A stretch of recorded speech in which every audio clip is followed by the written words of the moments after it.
इस कहानी की शुरुआत होती है मेसन और अमीलिया नाम के एक कपल से, जो अपने प्राइवेट जेट में बैठकर एक आलीशान पार्टी को अटेंड करने जा रहे थे। अब बहुत जल्द ये दोनों उस वेन्यू पर पहुंचे और इस पार्टी को एंजॉय करने लगे। अब थोड़ी देर बाद इन दोनों की मुलाकात परez नाम के एक आदमी से हुई, जो इन लोगों में सबसे अमीर था और इस पार्टी को भी वही होस्ट कर रहा था। यहाँ बातों बातों में मेसन ने बताया कि उसके पास एक कार कलेक्शन है और उसे गाड़ियों का बहुत शौक है। अब ये सुनकर परez भी खुश हो गया, क्योंकि उसे भी गाड़ियों को कलेक्ट करने का काफी शौक था।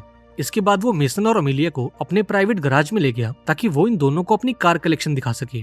यहाँ परez ने इन दोनों को अपनी फेवरेट कार दिखाई, जिसकी कीमत लगभग $200 मिलियन की थी। अब इस कार को देखकर मेसन और अमीलिया इसके अंदर बैठकर इसे फील करना चाहते थे। अब परez ने भी उनकी इस रिक्वेस्ट को मान लिया और इन्हें गाड़ी में बैठने की परमिशन दे दी। अब गाड़ी में बैठते ही अमीलिया ने लिंक नाम की एक हैकर को सिग्नल दिया और सिग्नल के मिलते ही लिंक ने गराज की सारी लाइट्स को ऑफ कर दिया और इस बीच मेसन के आदमियों ने परez पर हमला करके उसे जमीन पर गिरा दिया। अब इस मौके का फायदा उठाकर मेसन ने कार को स्टार्ट किया और इसे लेकर यहाँ से फरार हो गया। अब यहाँ ये खुलासा होता है कि मेसन और अमीलिया एक प्रोफेशनल चोर हैं और इनका उस पार्टी में जाने का मकसद सिर्फ इस गाड़ी को चुराना था। इसके बाद इन्होंने इस गाड़ी को एक बड़े से ट्रक में डाला और ये देश छोड़कर भागने लगी। लेकिन इससे पहले कि ये लोग भागने में कामयाब हो पाते, FBI की एक टीम ने इन्हें चेस करना शुरू कर दिया। अब ये देखकर मेसन सोच में पड़ गया कि FBI को उनके प्लान के बारे में कैसे पता चला, पर जैसे ही अमीलिया ने मेसन पर अपनी बंदूक तानी, उसकी सारी कंफ्यूजन फौरन दूर हो गई। अब यहाँ कहानी में एक ट्विस्ट आया और ये खुलासा हुआ कि असल में अमीलिया कोई चोर नहीं बल्कि एक FBI एजेंट है और उसने मेसन से प्यार का नाटक सिर्फ इसलिए किया था ताकि वो उसे रंगे हाथों पकड़ सके। अब ये जानकर मेसन का दिल टूट गया, क्योंकि वो अमीलिया से बहुत प्यार करता था। लेकिन इसके बावजूद भी उसने अपनी टीम को प्लान बी के लिए बोला और ये ऑर्डर्स मिलते ही उन्होंने अपनी सारी गाड़ियों को नदी में उतार दिया। अब इस प्लान बी के चलते वो उस गाड़ी को तो नहीं चुरा पाए, लेकिन FBI के हाथों पकड़े जाने से बाल बाल बच गए। इसके बाद हम 3 महीने बाद का सीन देखते हैं, जहाँ मेसन ने अब चोरी चकारी छोड़ दी और शहर के बाहर एक आम जिंदगी बिताने लगा। अब एक दिन मेसन का छोटा भाई शॉन उसके पास आया और उसे बताया कि वो एक बैंक में चोरी करने का प्लान बना रहा है और वो मेसन को भी इस प्लान में शामिल करना चाहता है। हालांकि मेसन ने ये कहकर इनकार कर दिया कि अब मैं रिटायर हो चुका हूँ और अब मुझे किसी नए लफड़े में नहीं पड़ना।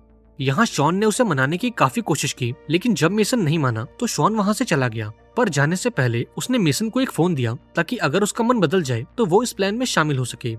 अब देखते ही देखते 3 दिन गुजर गए, लेकिन मेसन का फैसला नहीं बदला।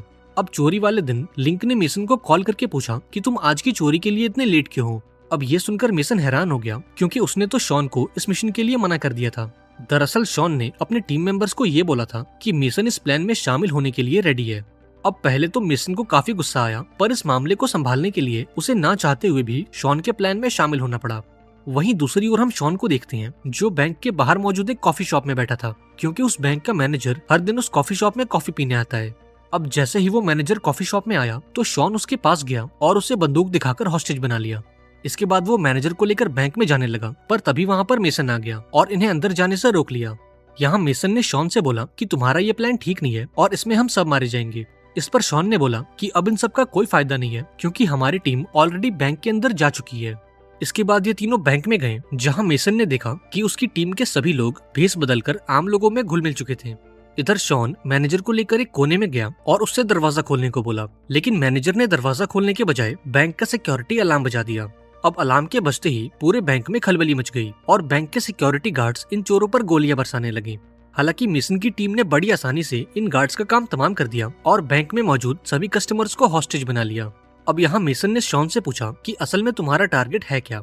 इस पर शॉन ने बताया कि वो एक लॉकर की तलाश में है, जो एक इसाबेल फेरो नाम की औरत को बिलोंग करता है और उस लॉकर में एक हार्ड ड्राइव है जिसके अंदर कई मिलियन डॉलर्स की क्रिप्टो करेंसी है। अब ये सुनने के बाद मेसन उस मैनेजर को लेकर बैंक के वॉल्ट में गया और उस लॉकर को खोलने के लिए बोला। अब जरा गौर करो, इस लॉकर की एक चाबी थी मैनेजर के पास और दूसरी चाबी थी इसाबेल, यानी कि इस लॉकर की ओनर के पास, और ये लॉकर तभी खुलेगा जब ये दोनों चाबियां एक साथ लॉकर के अंदर जाएंगी। अब कहानी में ट्विस्ट ये था कि शॉन को उस दूसरी चाबी के बारे में घंटा पता नहीं था और ये भाई साहब अपनी पूरी गैंग लेकर बैंक में चोरी करने घुस आए थे।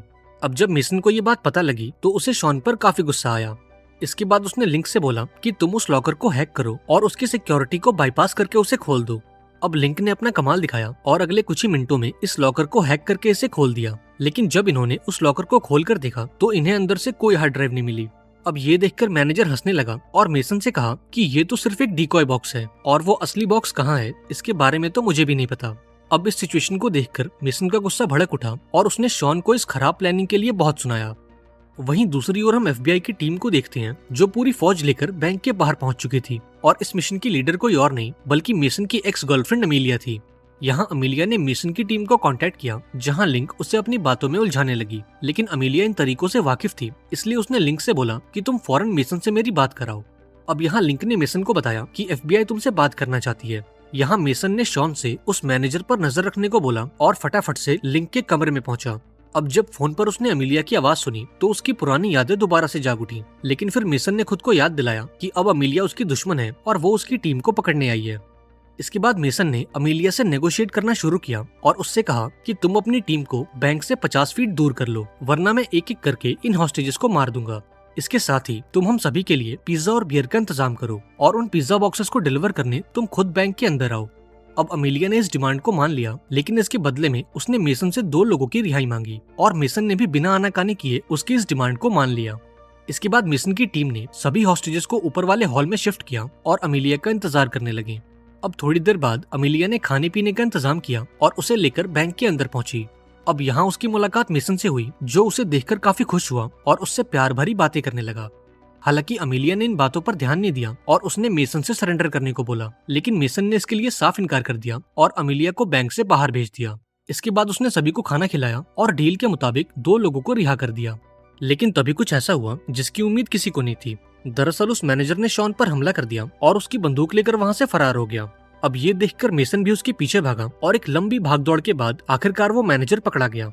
इसके बाद मेसन ने मैनेजर को इंटरोगेट किया और उससे इसाबेल के बारे में सारी जानकारी निकलवाई। अब यहाँ मैनेजर ने बताया कि इसाबेल फेरो इस देश के सबसे बड़े गैंगस्टर एबिल की बीवी है। वो बताता है कि एबिल एक बहुत ही खतरनाक गैंगस्टर है और उसके पास इस देश के सभी पावरफुल पॉलिटिशियंस का सपोर्ट है और शायद उस हार्ड ड्राइव में उन पॉलिटिशियंस के काले कारनामों के सबूत मौजूद हैं और अगर वो सबूत बाहर आ गए तो इस देश की सरकार खतरे में आ जाएगी। हालांकि ये सब जानने के बाद भी मेसन ने उस हार्ड ड्राइव को चुराने का फैसला किया ताकि वो सरकार को ब्लैकमेल करके इस बैंक से बाहर निकल सके। वहीं बैंक के बाहर एक गाड़ी आकर रुकी जिसमें कोई और नहीं बल्कि एबिल का लॉयर मौजूद था। यहाँ उसने अमीलिया को ऑर्डर दिया कि अगर अगले 1 घंटे में तुम्हारी टीम ने उन चोरों को नहीं पकड़ा तो यूएस आर्मी इस बैंक पर हमला कर देगी। अब अमीलिया को समझ नहीं आया कि उसे ऑर्डर देने वाला ये आदमी असल में था कौन। अब उसने इस बारे में अपने सुपरवाइजर से बात की जहाँ उसे पता चला कि उस बंदे का नाम एलेक्स है और वो एबिल का वकील है। यहाँ सुपरवाइजर ने अमीलिया को बताया कि एबिल के पास इस देश के सभी पावरफुल पॉलिटिशियंस का सपोर्ट है और इसलिए हम इस मामले में कुछ नहीं कर सकते। वो अमीलिया से कहता है कि तुम जल्द से जल्द उन चोरों को बैंक से बाहर निकालने की कोशिश करो, क्योंकि अगर एक बार यूएस आर्मी बैंक के अंदर चली गई तो उन चोरों के साथ साथ बहुत से हॉस्टेज भी मारे जाएंगे। वहीं दूसरी ओर मेसन और उसकी टीम ने लॉकर रूम के दीवार को तोड़ना शुरू किया क्योंकि उन्हें उम्मीद थी कि बैंक ने इसाबेल फेरो का वॉल्ट किसी सीक्रेट रूम में छुपा रखा होगा। पर जैसे ही वो एक दीवार को तोड़ते उनके सामने एक और दीवार आ जाती। वहीं दूसरी तरफ यूएस आर्मी ने बैंक को चारों तरफ से घेर लिया और अंदर घुसने की तैयारी करने लगे। अब ये देखकर अमीलिया ने मेसन को कॉल किया और उससे सरेंडर करने को बोला, क्योंकि अगर एक बार यूएस आर्मी बैंक के अंदर चली गई तो इन चोरों की मौत तो पक्की है। अब मेसन ने अमीलिया से बोला कि तुम मीडिया में ये बात लीक कर दो कि यूएस आर्मी बैंक पर हमला करने वाली है, क्योंकि अगर एक बार मीडिया बैंक के बाहर आ गई तो यूएस आर्मी कोई एक्शन नहीं ले पाएगी। अब अमीलिया ने भी ठीक ऐसा ही किया और मीडिया में ये बात लीक कर दी। अब देखते ही देखते मीडिया बैंक के बाहर आ गई और ये खबर पूरे देश में आग की तरह फैलने लगी। अब ये सब देखकर एफबीआई का हेड काफी नाराज हुआ और उसने अमीलिया को इस केस से बाहर निकाल दिया। इसके बाद उसने मेसन को कॉल किया और उसे धमकी दी कि अगर अगले 15 मिनट में तुम्हारी टीम ने सरेंडर नहीं किया तो हम बैंक के अंदर आ जाएंगे। वहीं बैंक के अंदर मेसन की टीम को वो कमरा मिल गया जिसमें इसाबेल के लॉकर को रखा गया था। अब लॉकर के मिलते ही मेसन ने लिंक से बोला कि तुम इस लॉकर को हैक करो और इसके पासवर्ड को बाईपास करके इसे खोल दो। इस पर लिंक ने बोला कि इस लॉकर की सिक्योरिटी काफी स्ट्रांग है और इसे खोलने में कम से कम 10 मिनट लगेंगे, जबकि अगले 8 मिनट के अंदर यूएस आर्मी बैंक के अंदर आ जाएगी। अब ये देखकर मेसन ने एक प्लान बनाया और एक एक करके सभी हॉस्टेजेस को छोड़ने लगा ताकि लिंक को वो लॉकर खोलने के लिए टाइम मिल सके।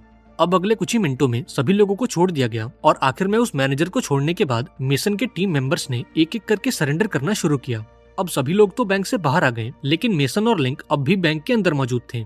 अब ये देखकर एफबीआई के हेड को काफी गुस्सा आया और उसने यूएस आर्मी को ये ऑर्डर दिया कि वो बैंक के अंदर जाएं और मेसन को देखते ही उसे गोली मार दें।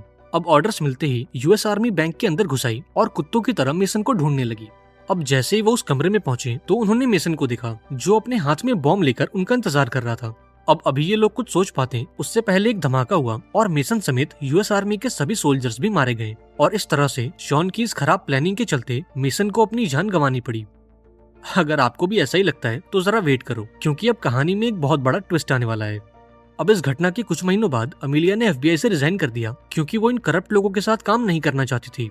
अब इस रेजिग्नेशन के बाद वो अपनी छुट्टियां मनाने के लिए एक प्राइवेट आइलैंड पर गई, जहां मेसन पहले से उसका इंतजार कर रहा था। अब यहाँ ये खुलासा होता है कि मेसन और अमीलिया शुरू से ही एक ही टीम में थे और इन दोनों ने जानबूझकर परस की उस कार वाली चोरी को फेल किया था ताकि FBI को अमीलिया पर यकीन हो सके। इसके बाद ये कहानी फ्लैशबैक में जाती है और हम उस धमाके से कुछ देर पहले की कहानी देखते हैं। अब जब US आर्मी बैंक के अंदर आई तो मेसन ने उनसे एक डिमांड की कि वो एबिल के वकील एलेक्स से मिलना चाहता है। अब ना चाहते हुए भी उन्हें मेसन की ये डिमांड माननी पड़ी, क्योंकि वो सारे सबूत अब भी मेसन के पास ही थे। अब थोड़ी देर बाद एलेक्स मेसन से मिलने पहुंचा, जहां मेसन उसे धमकी देते हुए बोला कि अगर तुमने मेरे अकाउंट में $500 मिलियन नहीं डाले तो मैं इन सारे सबूतों को पब्लिक कर दूंगा। इसके साथ ही तुम्हें मुझे और मेरी टीम को एक नई पहचान देनी होगी, ताकि हम उस नए नाम के साथ एक नई जिंदगी शुरू कर सकें। अब चूंकि एबिल की गर्दन मेसन के हाथों में थी, इसलिए उसने मेसन की सभी डिमांड्स को मान लिया। इसके बाद बैंक में एक फर्जी धमाका किया गया ताकि लोगों को लगे कि मेसन इस धमाके में मर चुका है। वहीं दूसरी ओर हम मेसन और अमीलिया को देखते हैं, जिन्होंने अब चोरी चकारी छोड़ दी और एक नई पहचान के साथ एक नई जिंदगी शुरू की। आई होप आपको आज की कहानी पसंद आई होगी। अगर आपको ये वीडियो अच्छी लगी हो तो इसे लाइक कर देना और चैनल को सब्सक्राइब करके कमेंट में एक प्यारा सा मैसेज छोड़ देना। मिलते हैं अगली वीडियो में, पर तब तक के लिए आप सभी को हैप्पी न्यू ईयर।